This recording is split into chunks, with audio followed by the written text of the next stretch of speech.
Hello everyone, this is Amber with Staying Crafty. Today I'm going to be showing you a stamped Get Well card. I'm using a set from Close to My Heart called With Love, and I'll be starting with a beautiful vase. I've got some tempting turquoise ink from Stampin' Up, and I'm going to be stamping on a post-it note to create a mask. So it doesn't have to be a completely perfect image because it's not actually part of our finished project.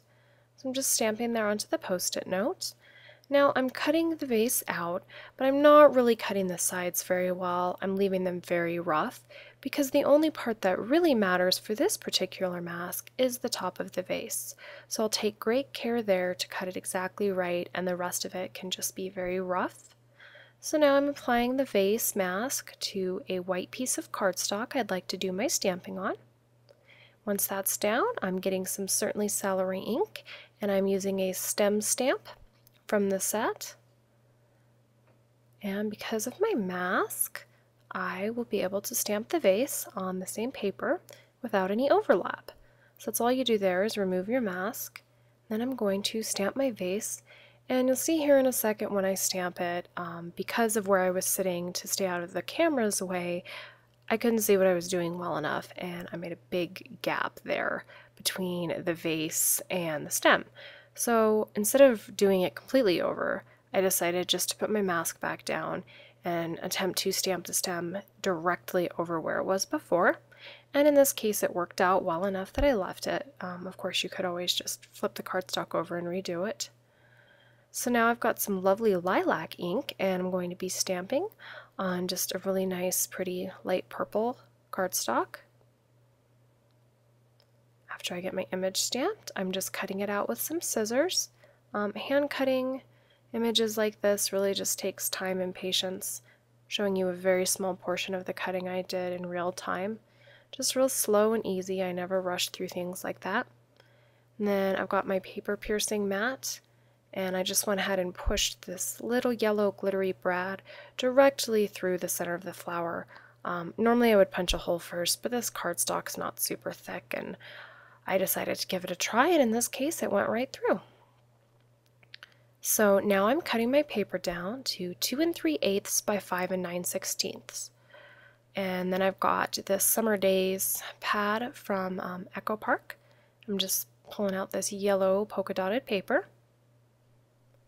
And there I'm just checking to make sure I do want to ink the edges. And I do, so I took the same ink I used for the vase and just went around all the edges of this white piece. I'm adding adhesive to the white piece there, and now I'm just going to go ahead and stick it down on the left-hand side of the card, kind of attempting to leave an even border on the 3 sides that it's near. And I'm just using a pop dot to attach my flower.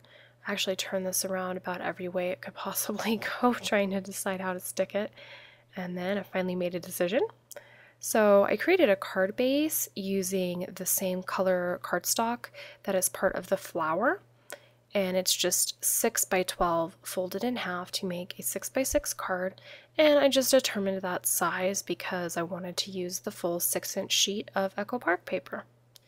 I'm adding a strip of adhesive directly to the card, and I have a 1-inch tall piece of blue cardstock, and then I'm just going to cut the end off here, and then I'll get a perfect edge.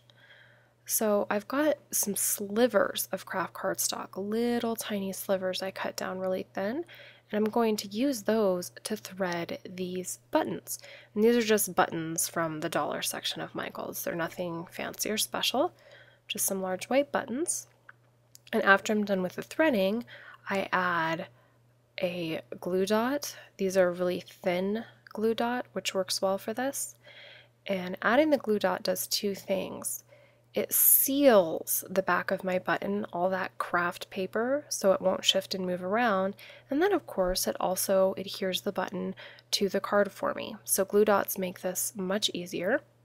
Now I'm using a stamp from the Sincere Salutation set by Stampin' Up, and I'm stamping in some Whisper White ink, also from Stampin' Up, and that craft ink really does a good job of covering black and craft and all sorts of colors. Then I'm just adding some faux stitching Really nice and simple. And I'm just going to adhere that down near the bottom right hand corner of my card. And then I went ahead and completely covered every line of this flower in lavender stickles, which didn't end up working on camera. And then I just took my corner chomper, and I'm using the 1/4 inch setting, which is the smaller of the two settings, to do all 4 outer corners of the card. At first I wasn't sure if I wanted to do all 4, so I started with the top 2 and then decided to go ahead and finish them off. And that is all I did for this card. So thank you so very much for watching. I hope you have a wonderful and very crafty day.